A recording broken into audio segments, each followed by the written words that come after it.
like placeholders. We don't have a guarantee that we know for sure that someone is going to Sergeant, for example, those or are they're special going to education Bradley. students for Those are kids that- special education that we transportation. cannot in-house service. Correct. Right. So they So may that not, wasn't at all what we talked about the other day.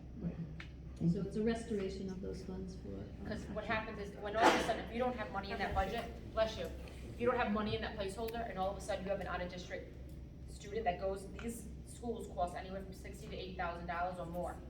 And that can be devastating to a budget if you don't have if you don't have a placeholder there. Right. If you look from, the actual adopted budget in, 22, the 456,000. Yep. The audited is 454, they actually spent.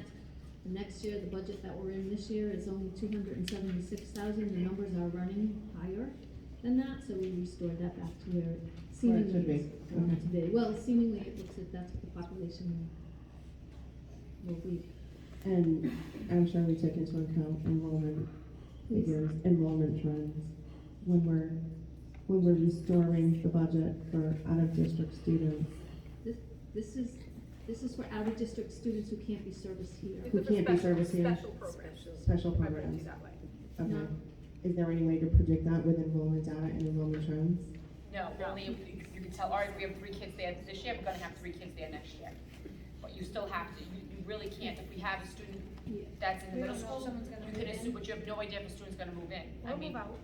Oh, no. you have, yeah, you have no idea, like I said, the problem is if you don't have the money there, it's gotta, you have to service them, so. Yeah, okay. You also can't really reduce your special needs, budget for a lot of reasons that you have based on federal guidelines too, so this is really just a restoration to understand that the district is taking care of anyone who has special needs that requires.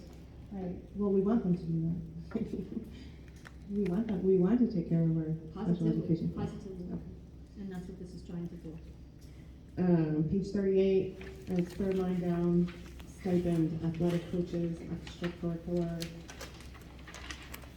This is jumping up by $30,000 this year, why?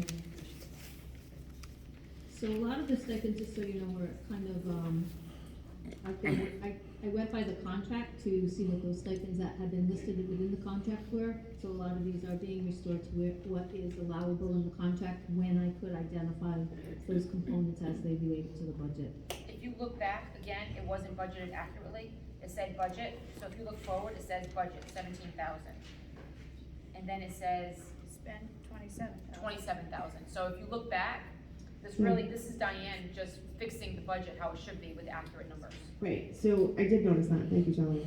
I noticed that our 22 budget was 17, our 23 budget was 17. As you just noted, Oh, our no, no, actual but was was- 27, but our increase is 48. But did you look at what the audited amount is? That's what we spent, that's what you're missing in the middle. But I think there are a couple of 27,248. components.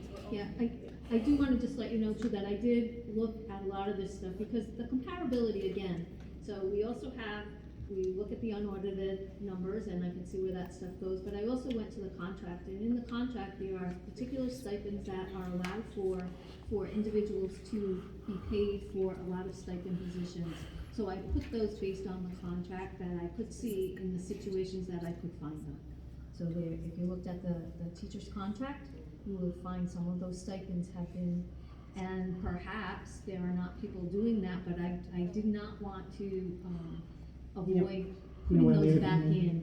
And again, maybe those positions were not at their full complement for all of those reasons that we can identify. So I did find that I wanted to be consistent to try to at least allow for what the contract allows for. So you will see those in other places as well. Are there any athletic coaches or extracurricular activities that have not been resumed since COVID?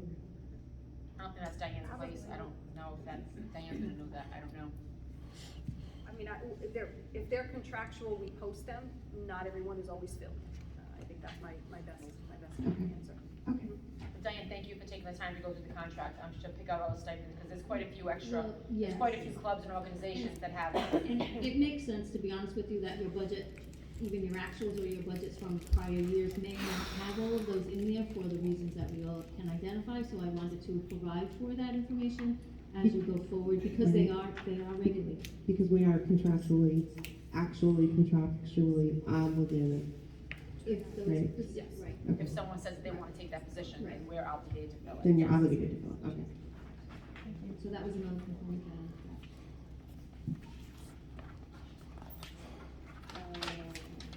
I think the rest of it, is this where it just Oh, goes, you put your.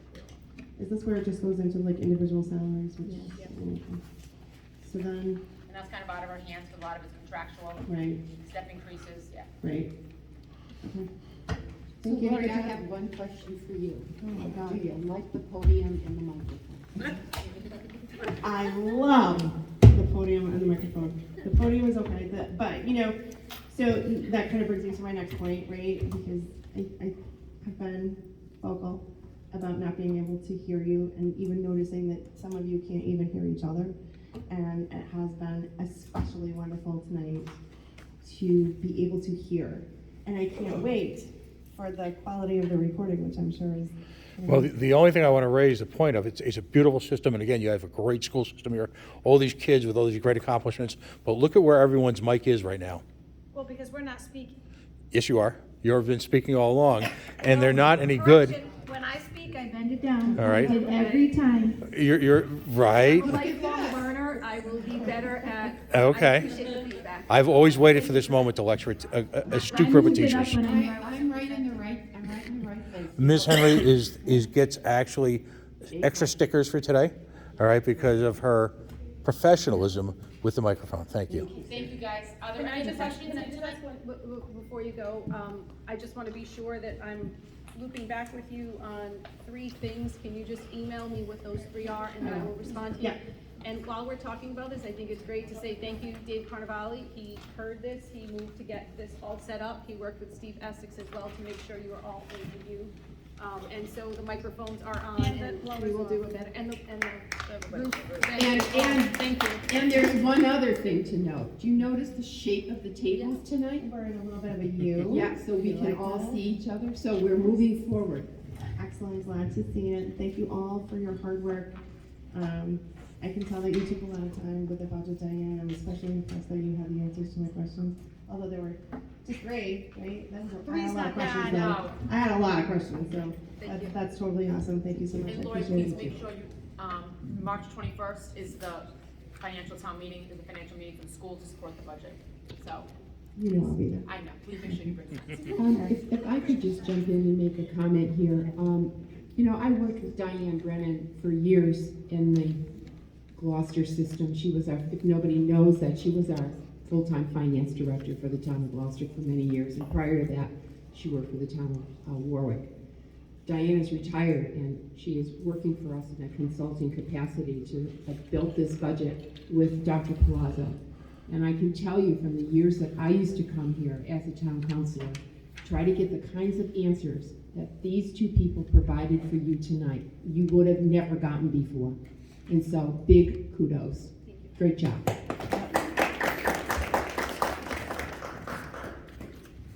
Are there, oh no. Did you sign the paper?